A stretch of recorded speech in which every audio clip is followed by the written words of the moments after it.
Bienvenido a otro episodio de nuestra serie Patrones de Diseño. Hoy vamos a hablar del patrón Iterator, en español iterador. Este patrón forma parte de los patrones de comportamiento que se enfocan en cómo interactúan los objetos entre sí, cómo se reparten responsabilidades y cómo se manejan los algoritmos dentro del sistema. Este patrón permite recoger colecciones de objetos sin exponer su estructura interna. Hablemos sobre algunos ejemplos comunes donde se aplica este patrón. Un caso común es para recoger colecciones personalizadas. Si tienes una estructura de datos propia, por ejemplo, una lista de tareas, una jerarquía de niveles en un videojuego, un árbol de archivos, el patrón Iterator te permite recoger sus elementos sin exponer su estructura interna. En el caso de exploradores de archivos, el patrón permite moverse por los archivos sin cargar toda la estructura en memoria. Finalmente, otro uso práctico se da en el procesamiento de documentos o líneas de texto. Por ejemplo, cuando se trabaja con grandes documentos o strings de datos, se puede usar un iterador para leer línea por línea o palabra por palabra sin necesidad de cargar todo a la vez. La mejor manera de entender el uso de este patrón de diseño es a través de un ejemplo práctico, donde vamos a incluir código. En nuestro ejemplo, vamos a hablar sobre el caso de un NPC con comportamiento secuencial. En algunos juegos, los NPCs pueden tener un conjunto de comportamientos almacenados en una lista y el patrón iterador permitiría recorrer esas acciones en secuencia. La estructura típica del patrón Iterator se compone de los siguientes elementos. En primer lugar tenemos el cliente, quien da uso a una colección o agregado. Continuando tenemos la interfaz agregado, quien declara un método que devuelve el iterador de los elementos de la colección.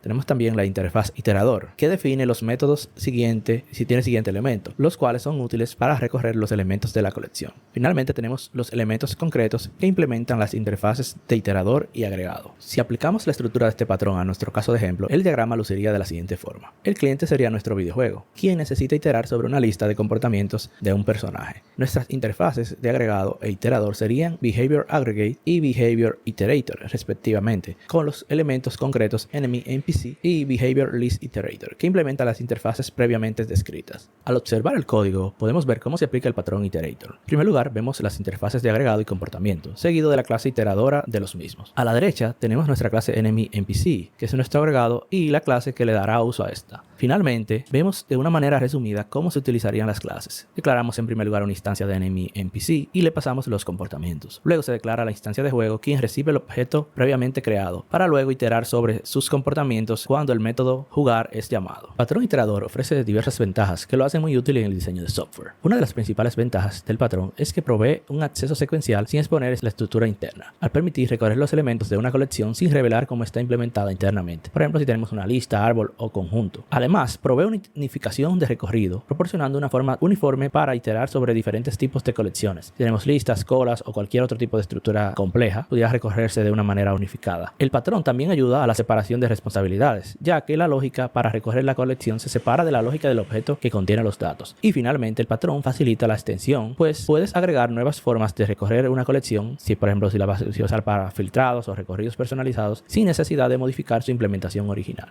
Aunque el patrón iterador ofrece importantes beneficios, también introduce una mayor complejidad en estructuras simples, lo cual puede ser innecesario. Además, puede afectar el rendimiento si el patrón no se implementa correctamente. Otro aspecto a tener en cuenta es al momento de sincronizar en entornos concurrentes. Si no se implementa la sincronización correctamente, puede traer problemas en caso de concurrencia. Finalmente, otro inconveniente que puede traer es la dificultad al depurar en interacciones complejas. Si el iterador encapsula mucha lógica como saltos, filtrados o condiciones internas, puede ser más difícil de depurar que un simple bucle for loop. En conclusión, el patrón iterador proporciona una forma estructurada y uniforme de recorrer los elementos de una colección sin exponer su implementación interna. Gracias a este patrón, el código del cliente puede recorrer listas, conjuntos u otras estructuras complejas sin depender de cómo están organizados los datos. Es fundamental para mantener el principio de responsabilidad única y para lograr un diseño limpio y desacoplado, especialmente en sistemas donde se utilizan múltiples tipos de colecciones. Si te gustó este video y el contenido de mi canal, no olvides de dar like, compartir con tus amigos, dar al botón de suscribir y la campanita para las notificaciones. Te esperamos.